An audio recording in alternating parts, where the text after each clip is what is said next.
Bienvenue sur la Voie des Contes. Aujourd'hui, je vous propose la lecture d'un conte d'Hélène Adeline Gerber. Blanche-Neige. Il y avait un paysan appelé Yvan. Sa femme se nommait Marie. Ces paysans n'avaient pas d'enfants et ils étaient très tristes.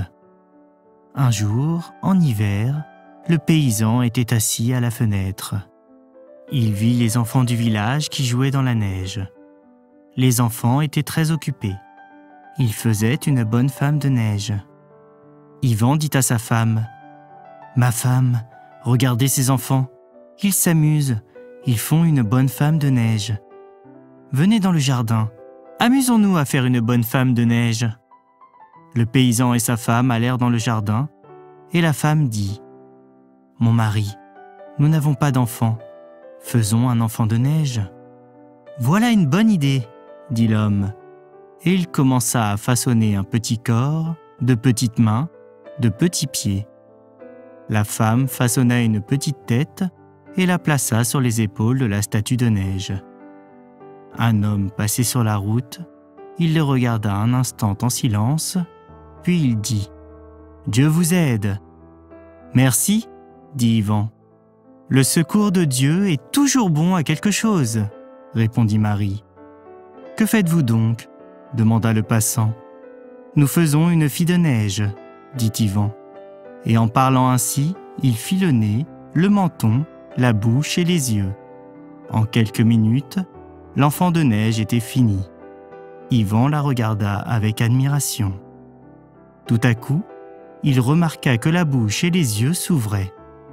Les joues et les lèvres changèrent de couleur, et quelques minutes après, il vit devant lui une enfant vivante. « Qui êtes-vous » dit-il tout surpris de voir une enfant vivante à la place de la petite statue de neige.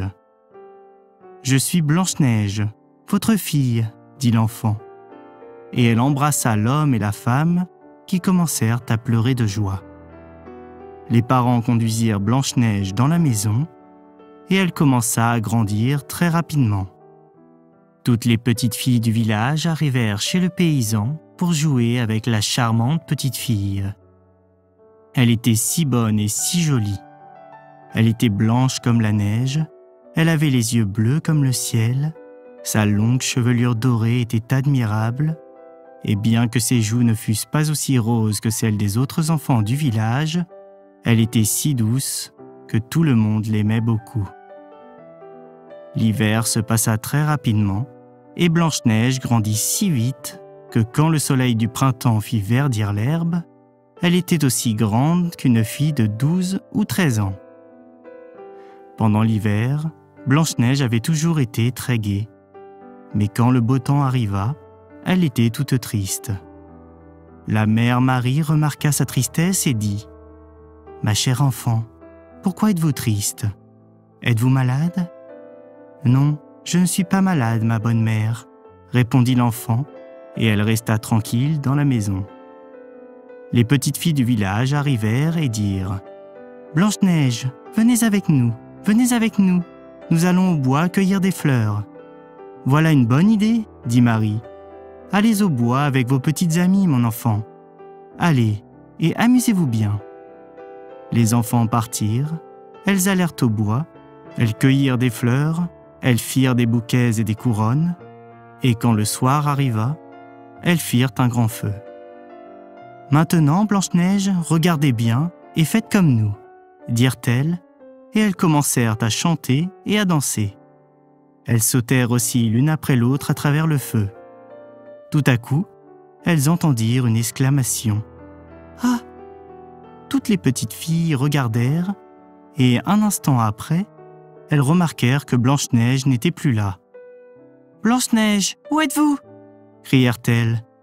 Mais Blanche-Neige ne répondit pas. Les petites filles cherchèrent en vain. Elles ne trouvèrent pas leur petite compagne. Yvan, Marie et tous les paysans cherchèrent aussi en vain, car la petite Blanche-Neige s'était changée en une petite vapeur au contact du feu, et elle s'était envolée vers le ciel, d'où elle était venue, sous la forme d'un flocon de neige.